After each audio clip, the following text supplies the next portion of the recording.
کیا ماؤں نے لال جنے تھے؟ کیا دھرتی نے انسان دیکھے تھے؟ آج تک دنیا ایسا بادشاہ نہ دکھا سکی جو 22 لاکھ مربع میل پہ حکومت کر کے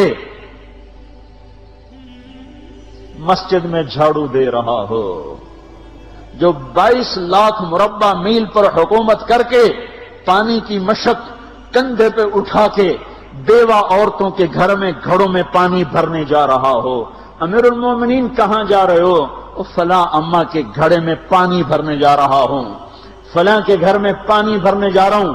22 لاکھ مربع میل پہ حکومت کر کے دھرتی نے ایسا بادشاہ نہیں دیکھا جو اونٹ چراتا پھر رہا ہو، اور جو بیت المال کا اونٹ گم ہوا چولے کو باندھا اور دوڑ لگائی، آگے احنف بن قیس ملے، ارے کہاں جا رہے ہو امیر المومنین؟ کہ تو بھی آ جا، بیت المال کا اونٹ گم ہو گیا ہے، مل کے تلاش کریں۔ پتہ نہیں کتنے مسلمانوں کا اس میں حصہ ہے۔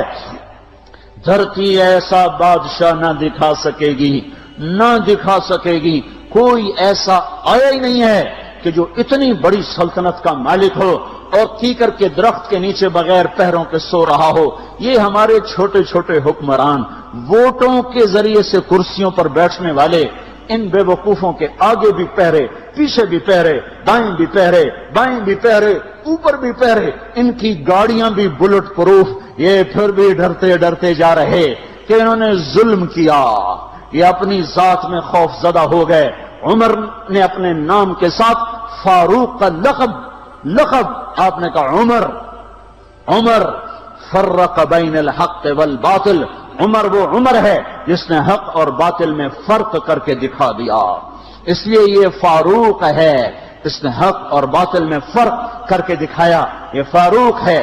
حسن بصری فرمایا کرتے تھے اپنی محفلوں کو عمر کے ذکر سے سجاؤ۔ حضرت عائشہ فرمایا کرتی تھیں عمر کے تذکرے کیا کرو، کہ جب عمر کا تذکرہ ہوتا ہے تو عدل کا تذکرہ ہوتا ہے، جب عدل کا تذکرہ ہوتا ہے تو اللہ کا تذکرہ ہوتا ہے۔ کہ ہم عائشہ رضی اللہ تعالیٰ عنہ فرمایا کرتی تھیں اتنے بڑی سلطنت پر حکومت کرنے کے بعد اللہ کی راہ میں جانے والے مجاہدین کے گھر گیا کھڑا ہوا ہے، دروازے پہ دستک دے رہا ہے، بیٹی کوئی بازار سے سودا لینا ہو تو مجھے بتاؤ، تیرے گھر والا تو اللہ کی راہ میں ہے، میں تمہارے گھر کا سودا لے آؤں، کیا کیا چیز چاہیے؟ تم نے اپنے خامند کو خط لکھنا ہوگا، تم تو لکھنا نہیں جانتی، مجھے بتاؤ میں تیرے خامند کو تیری طرف سے خط لکھوں۔ اما تیرا بیٹا اللہ کی راہ میں گیا ہوا ہے، مجھے بتا میں تیرے بیٹے کے نام تیری طرف سے خط لکھوں۔ اتنی بڑی جس کے سامنے قیصر اور کسرا زیر و زبر ہو گئے، کج کلا، وہ زمین میں جا کے تہ خاک میں وہ سارے ہیرے لال جواہر، وہ زمین میں لوٹ پوٹ کرنے والا، کسرا کے تخت کو توڑنے والا اور روم کی طاقت کو توڑنے والا، آل ساسان کی طاقت کو توڑنے والا اور نوشیروان کے خزانے مدینے میں لانے والا اور خسر و پرویز کے خزانے مدینے میں لانے والا اور رومت الکبرى کے خزانے مدینے میں لانے والا خود اپنے کرتے میں 14 پیوند لے کے چل رہا ہے، 14 پیوند کے ساتھ کرتا ہے، مہینے میں 1 دن گوشت کھاتے تھے،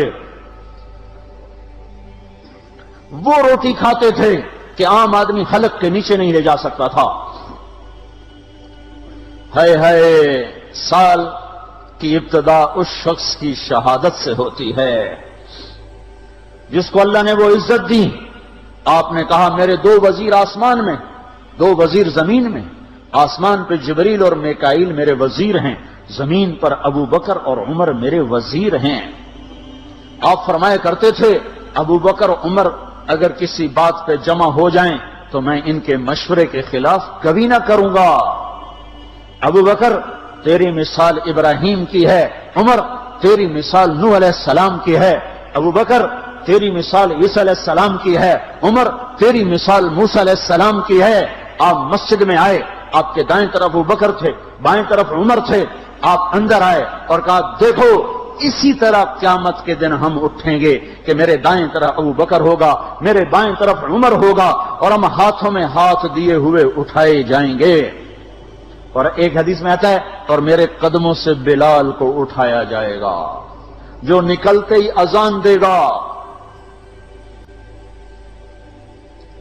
جس کے اسلام لانے نے اسلام کو اونچا کیا، جس کے اسلام لانے نے باطل کو پست کیا، جن راہوں سے عمر گزر جائے شیطان وہ راہیں چھوڑ دیتا تھا۔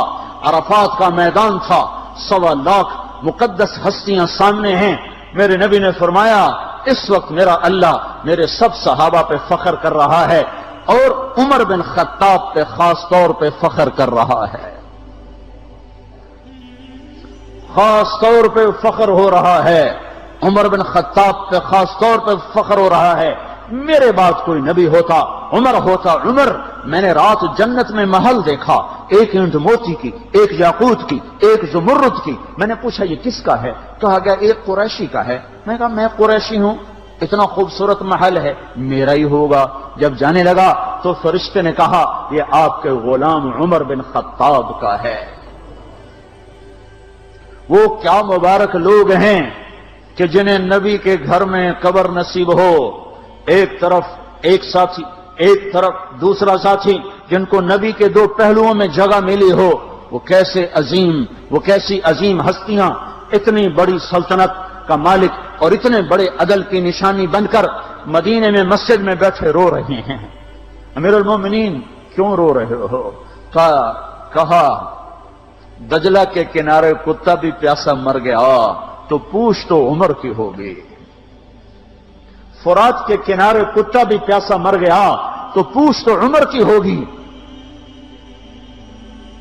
راتوں کو پہرے دیے جا رہے ہیں، راتوں کو خبرگیری کی جا رہی ہے۔ مدینے کے باہر ایک خیمہ ملتا ہے، چند بچے ملتے ہیں جو رو رہے ہیں۔ ایک عورت ہانڈی چڑھا کے ڈوئی پھیر رہی ہے۔ پوچھتے ہیں بہن یہ بچے کیوں رو رہے ہیں؟ کہ یہ بھوک سے رو رہے ہیں۔